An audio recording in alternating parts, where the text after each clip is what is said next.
Week 12 in the NFL has no buys, but it has 3 Thanksgiving games, a Black Friday game, a Sunday night game, and a Monday night game. So the Sunday main slate for the NFL DFS games include just 10 games, 4 of which has an over-under of 37 or below. We'll mine the gold of these slim pickings in this week as we build cash lineups on DraftKings and FanDuel coming up next.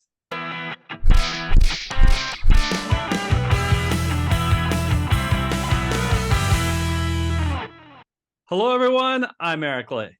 And I'm Michael Wiley, and we're the Fantasy Football Consultants. Eric, another week in the books. You want to go ahead and talk about the DFS Hub contest winners? Michael, I want you to know I was in first place at the beginning of the morning games. Unfortunately, I didn't have many people in the afternoon. I don't think I may have had any. And, of course, I got passed by all those that had Brock Purdy as he had a tremendous game. So give it up to David Demerit, Larry Horn, and Brian Bassett, all winners of a pro account from DFS Hub. Take advantage of that. It's a great, great tool. We are going to build cash lineups on DraftKings and FanDuel. There are 3 players that we have labeled this week core players that are in both lineups. I will start with the first, and that is Rachaad White. Rachaad White is $7,000 on FanDuel and a mere $6,100 on DraftKings.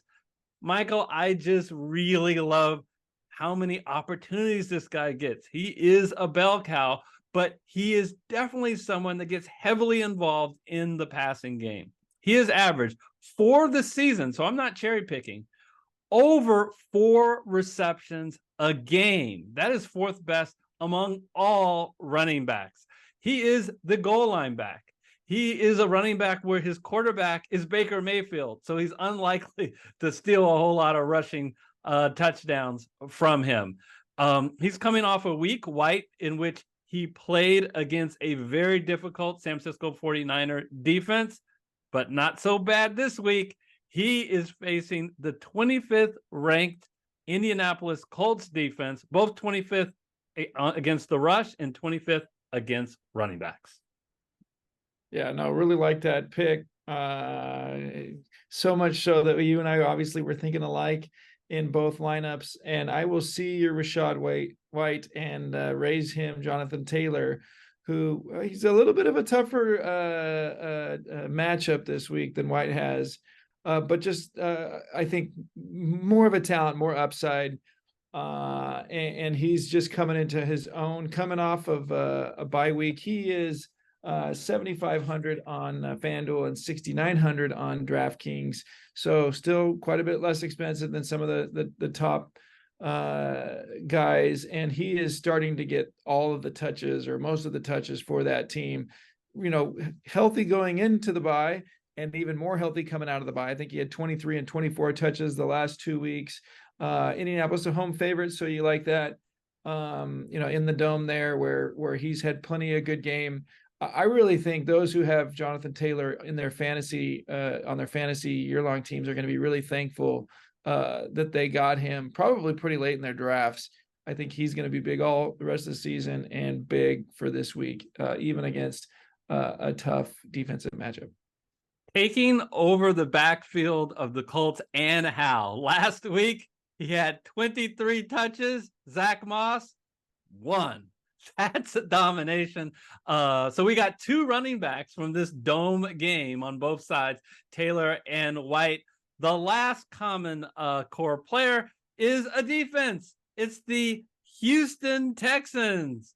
They are $3,300 on FanDuel, $2,100 on DraftKings. Look, they're the definition of a punt D, but there's a lot to like other than just their price.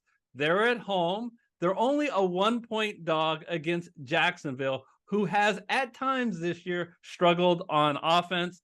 But most impressive is that they have averaged nearly 4 sacks a game in the last 4 games. So I think these 3 guys, and especially Houston, is going to provide us a little cash to spend elsewhere. Let's see how we do it, starting with FanDuel.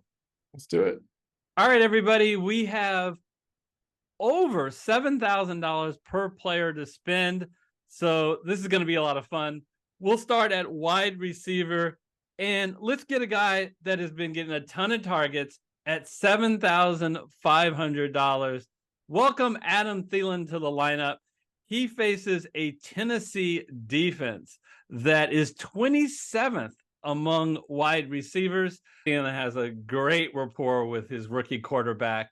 Really uses him as a safety valve when he gets in trouble, which is a lot. So let's get Thielen in the lineup, and let's pair him with, and we want to get exposures to some of the highest scoring games on the slate. So the second highest scoring game is the Houston game, and let's get Nico Collins in at $6,900. That's Jacksonville and Houston. You attack Jacksonville in the air. They've done a great job on the ground. And remember, Nico Collins is coming off a calf injury 2 weeks ago. Last week was his first week back after the calf injury, and you love to see that he got double-digit targets. Now, I know a lot of people are a big fan of Tank Dell. I'm a big fan of Tank Dell, but Dell is $900 more. So if you want to go that route, no problem here, but I wanted to save that $900, and I really think Nico Collins is a 1B to Tank Dell's 1A. And at times this year, Nico Collins has been the lead wide receiver. So happy to get him in this lineup. And our final wide receiver, I'm really proud of these wide receivers that I have in this lineup, takes advantage of the highest scoring game, a nice 47.5 over under, short spread, so shootout potential. Let's go to the Philadelphia game and get Devonta Smith at $7,400. So it's interesting, Michael. These salaries were set before the Monday night game, and in the Monday night game, AJ Brown just disappeared. He only had one target. Devonta Smith had a pretty good game, even though they de-emphasized the pass, did a lot of running. Dallas Goedert didn't play in this particular game. We'll see if Goddard is even available this week. That would actually be even better news, I think, for Smith if he's out. But really happy to get Smith in the lineup. Yeah, I like all three of these picks, Eric. I mean, look at what Smith's been doing of late. A lot of people think he was a disappointment early on. I mean, he did have a nice game against Minnesota early on, but the last few games he's getting involved more. I think we all been kind of expecting to see a little bit more sharing of the wealth, and the fact that he's just so much less expensive than AJ Brown makes him, really appealing. So yeah, like all these picks. I agree with you on the Nico Collins. Noah Brown, I think, is probably going to be out again this week, which, just Houston is using the air now that they've appreciated that Stroud is very capable. So you got three guys who not only have nice floors, but have some good upside as well. Yeah, I absolutely love this pick if Noah Brown is out. I still like it even with Noah Brown. I still think Noah Brown's the third wide receiver.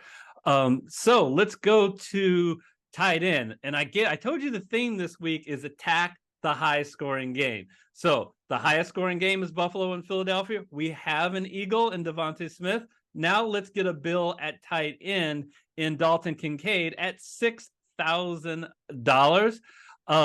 So once again, Philadelphia had much more success stopping the run than stopping the pass. And so that's why if we wanted exposure to this, Michael and I really wanted to get a guy in the passing game. Just take a look. He's averaged 7.8 targets a game and 6.8 receptions a game. Those are premium tight end stats, but it's not at a premium FanDuel salary of $6,000 in a good matchup. Let's move on and continue to attack high-scoring games. Michael alluded to it earlier. Let's go to quarterback, and let's talk about the guy who's been so impressive, C.J. Stroud. Michael and I are Stroud boys, all in on this Rookie of the Year. I'm not going to even say candidate. I'll say he will be Rookie of the year. And in a matchup that we already talked about when we talked about Nico Collins, facing a Jacksonville team that does much better against the run than the pass. Stroud has just been absolutely insane these last 3 weeks, just throwing the ball a ton, averaging almost 40 attempts a game. But look at the yardage he is amassed. If you want to pick on him, he's not a running quarterback, but who cares, Michael, when you throw the ball as much and as well as he does? Yeah, and they haven't had to use him on his legs, which I think is just trying to preserve him as long as possible. But he's capable as a running threat as well. And so, they've shown that they have a strong passing attack. Really like this pick. Kind of surprised we can get him at that price. And ever since Dawson Knox went down, Dalton Kincaid has been, kind of cream of the crop tight end wise. You other than Travis Kelce, who's next on the list? I think Dalton Kincaid is right there at the top. All right, we've already picked our defense, so the last player to be picked is going to be in the flex. And once again, take advantage of what I believe is the highest implied total is Kansas City this week. Isaiah Pacheco at $6,600. Man, no offense to your Las Vegas Raiders, but they've struggled to stop people on the ground this year. And this is Isaiah Pacheco's backfield. Let me tell you a little secret about the Kansas City offense. When Kansas City plays from ahead, it's Isaiah Pacheco's backfield. So he's in on a lot of snaps. But if game script gets away from them and they're from behind, you're going to see much more Jerick McKinnon, and you're not going to see as much involvement in the passing game from Isaiah Pacheco. But he's the goal line back. He's a guy that should get the lion's share of the carries in a game which they are monster favorites over Las Vegas. Yeah, and I think the Chiefs obviously coming off the game last night. A lot of you Chief fans are really frustrated that Pacheco wasn't used, throughout the drives. He'd be used. He was averaging 9, yards a carry the other night. And then they'd move away from him and a couple of receivers didn't catch the ball to help, the Eagles come out on top. So I think Pacheco is going to be used more efficiently this next game. So I like this pick a lot. All right. So that is my FanDuel lineup. Let's see what we're going with on DraftKings. All right, Eric, here we are. We got Taylor White and the Texans in our lineup, which leaves us 34,400 on DraftKings, about 5,700 a player. And we already talked about this guy a little bit on FanDuel, and we talked about this game. We want to get Houston players in the game, and Tank Dell is just a little more price effective here on DraftKings. You've seen what he's done the last 3 weeks going up against a Jacksonville defense that is prone against the pass. We've already talked a lot about where they stack up, 29th, as you can see here. But look what Tank Dell has done the last few weeks. 11 targets, 14 targets, 10 targets. This is after, by being up a little banged up for weeks 6 and 7 when he was out. Those were really his first full games back in, and he's getting into the end zone as well. So he's been a monster fantasy wise. So he's got huge upside and obviously a really, really nice floor. He, I think, is CJ Stroud's number one. Agreed. Nico Collins is right there. But how could we not get him in at a $6,900 price tag? Want to save a little bit of money on these next few picks, but some guys who I think have really bring a lot of value. One of them's coming off bye from New England. It's Demario Douglas.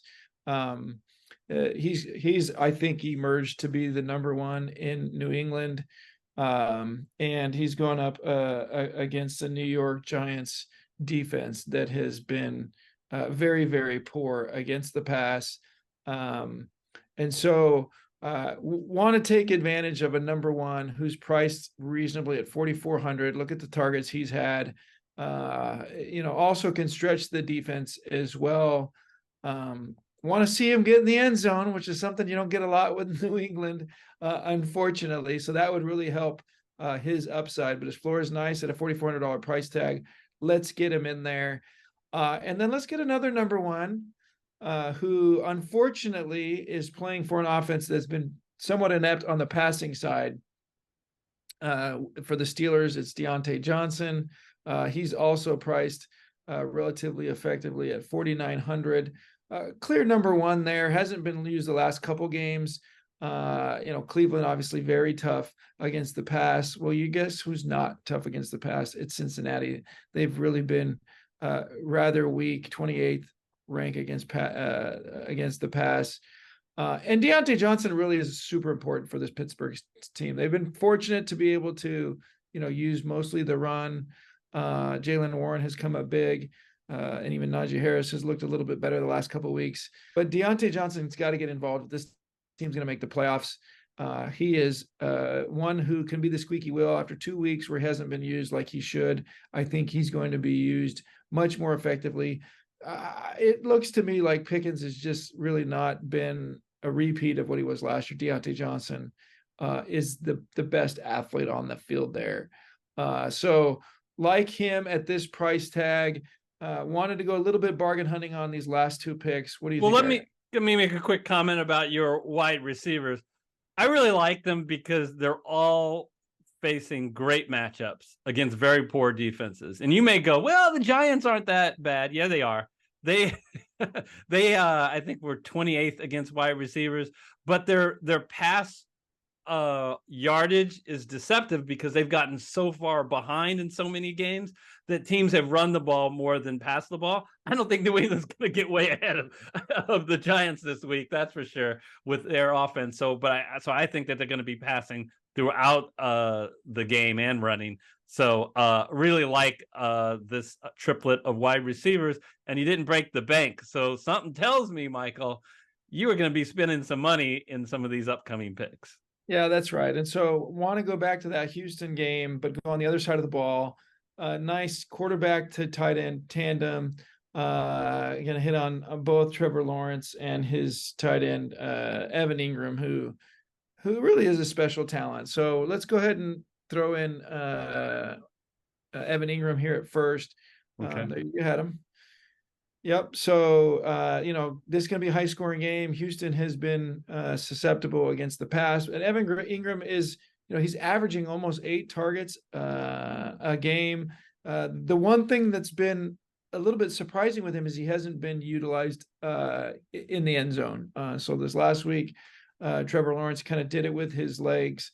They were using, their Travis Etienne, their running back, a little more heavily in prior weeks, but only around the goal line has it been a miss for Evan Ingram. He continues to get the targets. He's right there with Christian Kirk as kind of the number one pass catcher.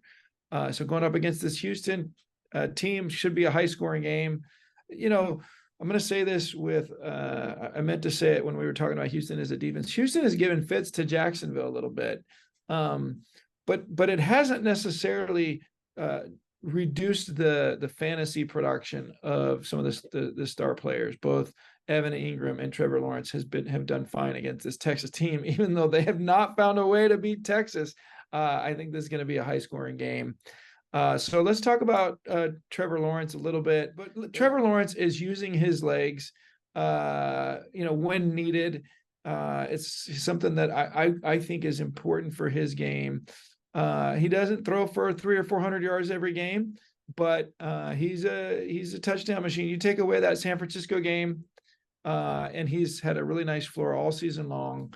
And against this Houston team, he's going to need to come up big, and I think he will. So at this price tag of 6,400, I like what we get with Trevor Lawrence. What do you think about these two Jacksonville Jaguars? Yeah, you're doing in DraftKings what I was talking about in FanDuel. You're attacking the high-scoring games because there's not many good high-scoring games. So, well, that leaves us $7,600. So where are we going to go with that?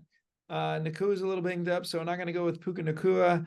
The next guy on the list that really sticks out to me is Saquon Barkley going up against this New England defense. Talked a little bit about it in the Survivor show. New England does find a way to kind of take away the number one player. They're going to have to try and do that with Saquon Barkley, but it doesn't matter. Like, that's who the New York Giants are going to run their defense through, or their offense through. They have to. He's their best player, not only on the against the run for the run, but also in the pass. He just has so much ability, and so he's getting the touches, he's getting the yardage, and he's getting in the end zone. Obviously, coming off a really good week this last week against Washington, but as Eric alluded, this should be a closer game. New York found a little bit of a way to have an offense, but it was still through Saquon Barkley this last week, and so like his upside at this price tag. We just don't have maybe the star power that we've had in prior weeks. So we got to have somebody in there with some really nice upside, in addition to a nice floor. So I'm going to talk about a little pivot. I always try to be honest. Barkley's tough for me, not because I have any problems with Barkley. I just have trouble. This matchup, the over under is 33.5. Michael, in all my years of doing NFL DFS, I cannot remember an over-under that was this small in which weather was not the reason. So it's more like whether either of these offense has any talent. We know Barkley does, but the guys surrounding him, for example, his offensive line and his quarterback. But so let's see. So let me just comment on that. I know we're $300 short at defense. So Houston is at $2,600. They're at $3,200. So we would need $600 extra dollars. We only have $300. But I love this pivot for the Patriot defense. Why? You see this burning 32 because the New York Giants have the worst offense of anybody this year, and that counts the games in which they had Daniel Jones and Tyrod Taylor and Darren Waller. None of those guys are available to them this week. And it's that offensive line. An offensive line. Look, the team that has allowed the third most sacks is the Jets, 4 sacks a game. Washington, second most, 4.6. The Giants have the most sacks given up by far, 5.7 a game. That is just terrible. This was off giving 9 sacks a game to Washington, who just gave away before the game a couple of weeks before their 2 best defensive linemen. So I think this is going to be a low scoring game. I'd be interested in that pivot, but you just can't do that. You'd have to find money elsewhere to do it. At running back, big Derrick Henry is going to have a big game. He is only $6,400.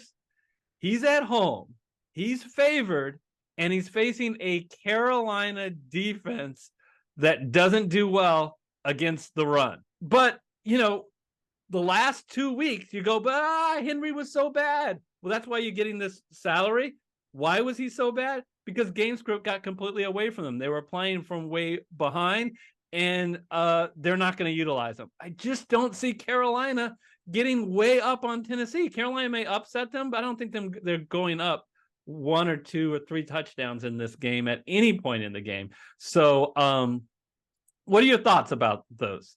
Yeah, actually, as you know, he was in my lineup before, so he was someone I was really flirting with having.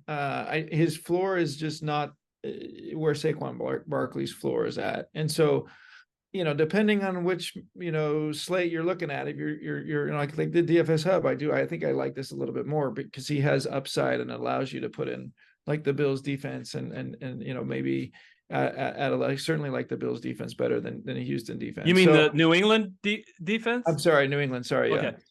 Yeah, exactly. So, those pivots, I think from an upside perspective are better. If you're in a pure cash game and you're more worried about floor, I think I like the Barkley Texans approach a little bit better. So there you go. I mean, I think that's a great flip. If you guys have been watching what I've been doing on DFSHub, you'll see that I have made switches like that quite consistently because they only pay out the top 3.